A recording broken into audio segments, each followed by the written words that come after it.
Namaste, good morning, good afternoon, good evening. I would like to speak today cathodic protection design consideration for newly good coated pipelines in existing pipeline corridor and mitigation of DC interference. My name is Pankaj Panchal. This is a little background for me.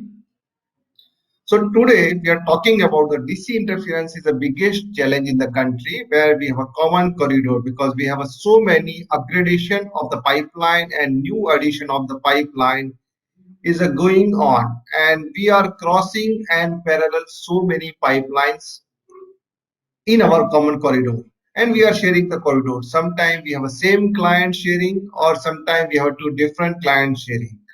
Everybody have a different requirements for that project, and everybody treating their pipeline as an independent identity. Now we have to come out the problem, so let's discuss how it is going to work actually. This is the photo from one of the project or one of the corridor in Saudi Arabia. Here we can see the lines actually. Those lines are basically pipelines. So two corridors, each have a 30 to 40 pipelines crossing entire corridor and so many pipelines. We have similar conditions in India, but we don't have a sand, so we cannot see how much pipeline is crossing and parallel. So let's see our areas where we are facing same problem. So this is a one of example. I am calling the Dahej location near Bharuch in Gujarat. We have so many plants and adjacent to each other. Now each plant have a problem pipeline coming out. Those pipelines has to be go into side of the road. If we see the side of the road, maybe sometime 10 pipelines, 20 pipelines, maybe 20 different users are there for all the 20 pipelines. Now everybody is managing their system, and if we think about the plant, like this is the plant of Reliance, ONGC, and other operators. So those plants also have a big cathodic protection systems. Now we have a common corridor along the pipeline that is getting mitigating disinterference, and disinterference is a bigger challenge to mitigate in this type of areas. So first of all, when we are designing the system, what survey to be performed, what data to be collected for the analysis, and how to make the integration of the CP system, how to calculate the attenuation, because that is going to change when we are sharing the common corridor in the pipelines. If we see disinterference in general, interference are any detectable electrical disturbance on the structure caused by the stray current. Stray current is an unintended current coming on our structure and discharging from somewhere. Stray current also interference create unpredictable corrosion damage and affect the structure. And we have a end of the when we do the ILI in that area, we have sometime metal loss or bigger unacceptable criteria we are getting. The CP for the new pipeline must be designed as an integrated CP system to avoid the interference. When we talk the integrated means common CP system or acceptable limit to the both parties or both the pipelines in a international standard manners actually. When we are making the design approach for the permanent cathodic protection system, we are always thinking for the new CP system, but there are a lot of surplus capacity is available in that existing system, and that can be utilized, so we can have a utilization of the surplus capacity and we can come out the interference also.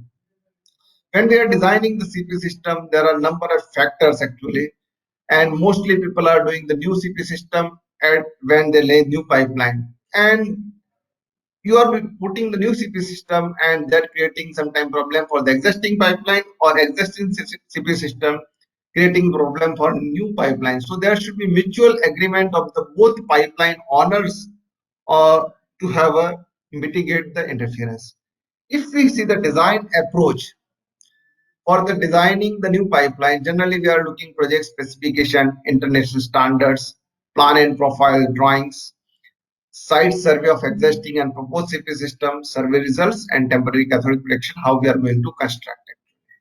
So if we design those things actually, so we have to make sure how we are going to design the system. So now how we can look the drawings, because people sitting in the 10th floor in the office and look the alignment sheet, he ensured that only one pipeline is there and making the design considering everything new.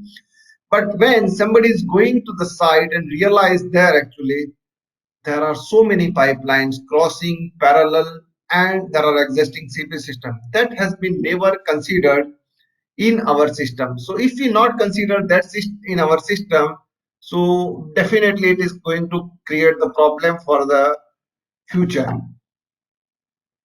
Most of the specification, when we are coming to design, the specification are mix of the so many things actually.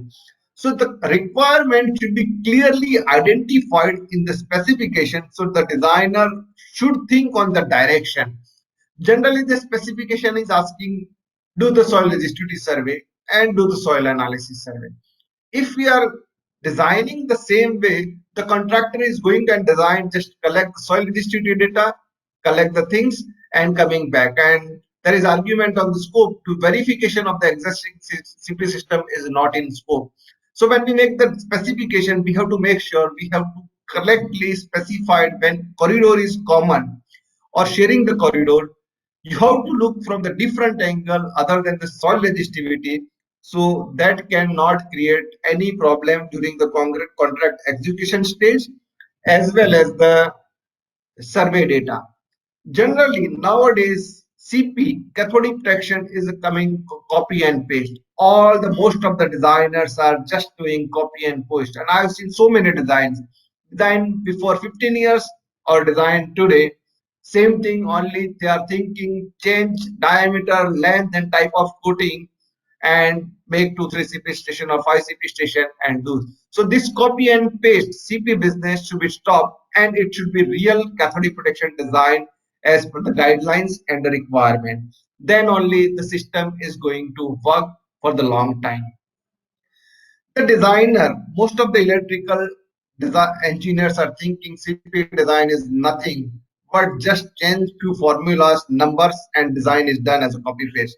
So as the client are requested to look the education, experience, and the international certification recognized in the industries he is having or not, then only the designer should be allowed on think on those direction. Otherwise everything is copy paste, and end of the day while system is going to accept, so many parameters are not meeting, and that is creating problem, and somehow people are successful to hand over the job, and end of the day customer is suffering with the system which was not intended to acceptable, but he has to accept, there is no other option with that actually. So when we are doing the survey in the common corridor, we must have to specify minimum data requirement to look pipeline in existing corridor with a different angle. So we have existing vicinity of the pipeline, there is another pipeline. What about the potential of that pipeline near to existing, near to a new pipeline? What about the existing cathodic protection location, rated and operating parameters? What about the distance from the existing anode bed to new pipeline? Because if it is in vicinity, definitely it is going to create the interference on our pipeline. Soil registry survey people are taking, if we are taking soil registry survey in the nearby anode bed, we have to make sure that nearby anode bed must be switched off. Otherwise, readings are not coming properly. Soil resistivity along the pipeline that we are doing actually, and soil resistivity at proposed new anode bed location. AC mitigation is also part of the scope, so we have to cross check in vicinity of the pipeline what is AC condition actually, especially they are in power line or substation or power plant or anything found in vicinity, we have to cross check how what is the condition of the existing things actually. So there are some methods to mitigate the interference effect from the ICCP system. Best way is remove the source of or reduce the output. Remove the source means if there is existing interference source, we have to remove. That is practically impossible. But yes, reduce the output could be possible in case of other proponent is accepting our proposal.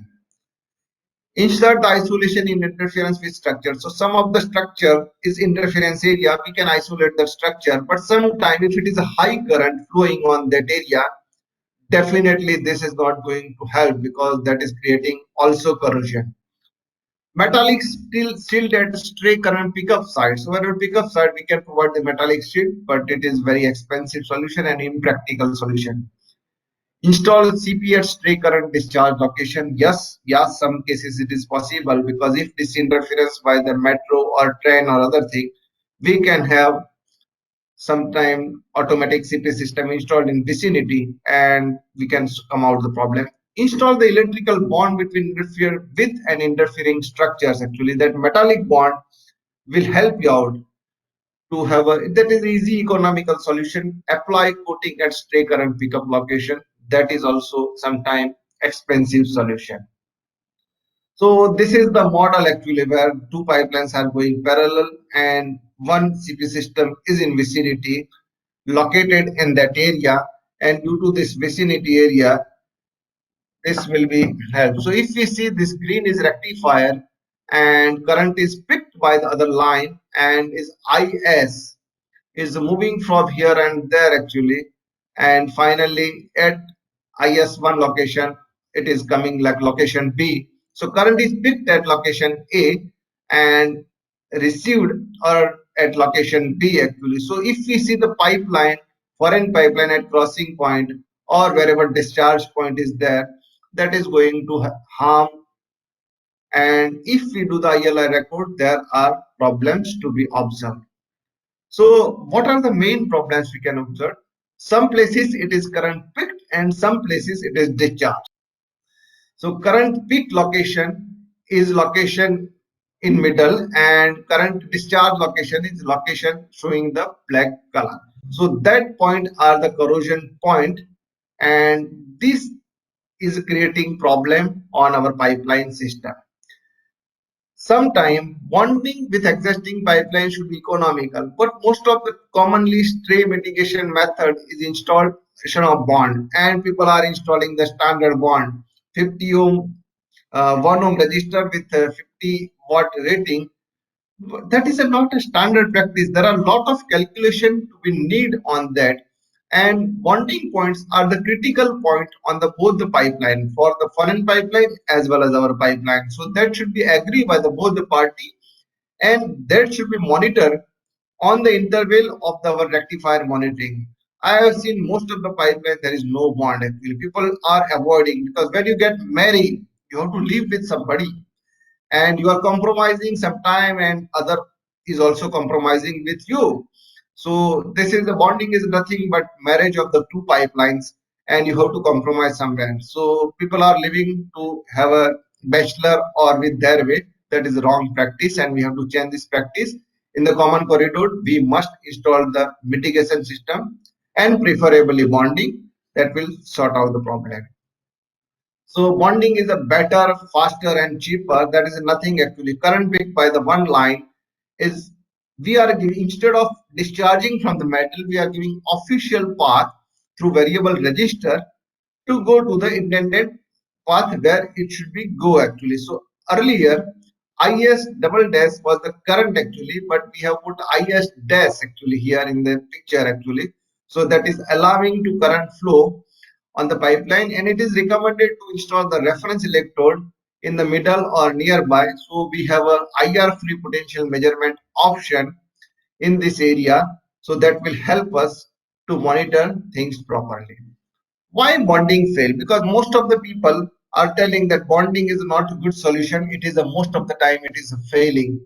It is if you see this picture actually there is a difference between the ready-made palak paneer and somebody this is a Sanjeev Kapoor's palak paneer. Why? What is the difference?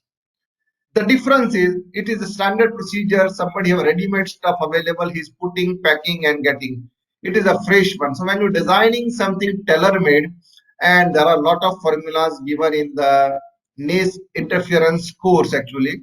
that what should be the bonding resistance and what should be the rating for the bonding while designing particular resistor rating, what is the wattage capacity and other things to be known, not standard stereotype things is going to help in the bonding actually. Attenuation is the biggest challenge when you do the bonding.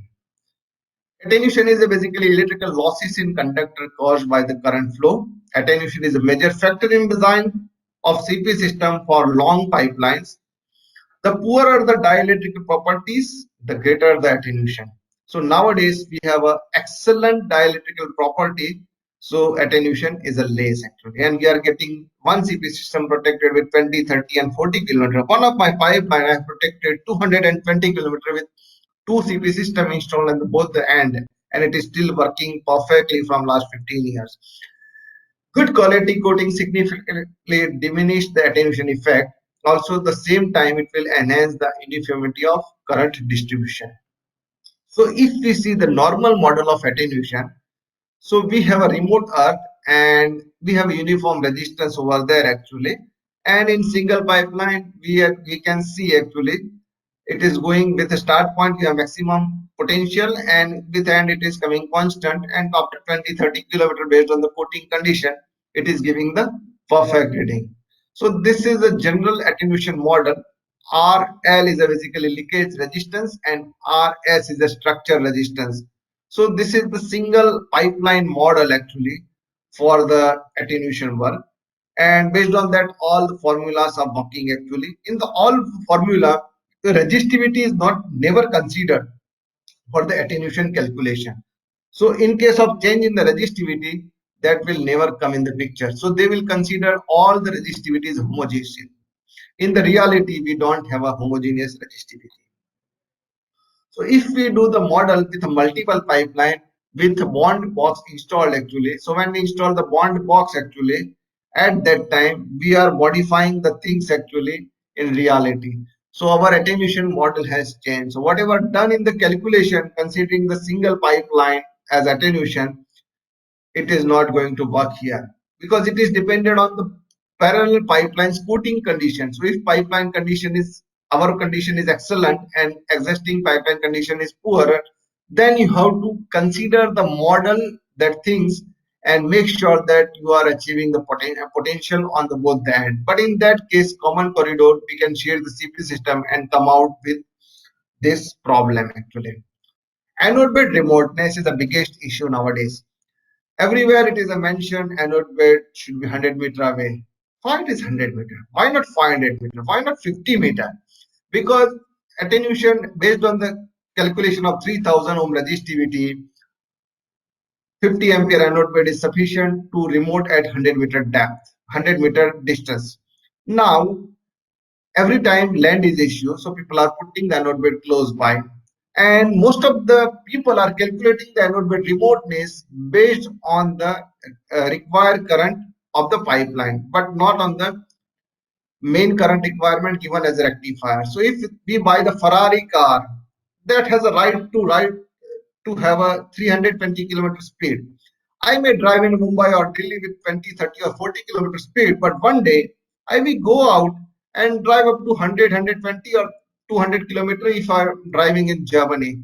So that should be, designer should not think that honor is driving only 20 kilometers, so I should give the 20 kilometer speed, but the remoteness must be calculated on the full current rating of the rectifier, because today it may be not in use, but maybe 2 years, 5 years, or 10 years, or in future requirement, those currents can be definitely will be used for that purpose. Now this is the anode bed gradient actually we have seen. It is directly related to the current output of the anode, length of the anode, and how far is away from the distance and soil resistivity. Soil resistivity is a constant in our case, and we have taken the current as a full current. Here for calculation purpose we have taken 1 ampere. Length of the anode we have taken 3 meter, that will be going to fix, and distance either vary or soil resistivity either vary. So in the different resistivity, lower the soil resistivity, more the remote anode. Like in offshore, we are putting the anode bed sometime only 2 meter or 5 meter away, but in high resistivity area anode bed is 100, 200 or 300 meter away. So that is purely variable is resistivity, and that we have to take care, and the current should be definitely 100% of the rectifier current. So in summary, I would like to say classical method in use do not provide the desired results. Develop unique design concept for this type of situation, and customers are requested to change their specification to meet the requirements. So when they float the tender, actually everything customer requirements should be clearly specified.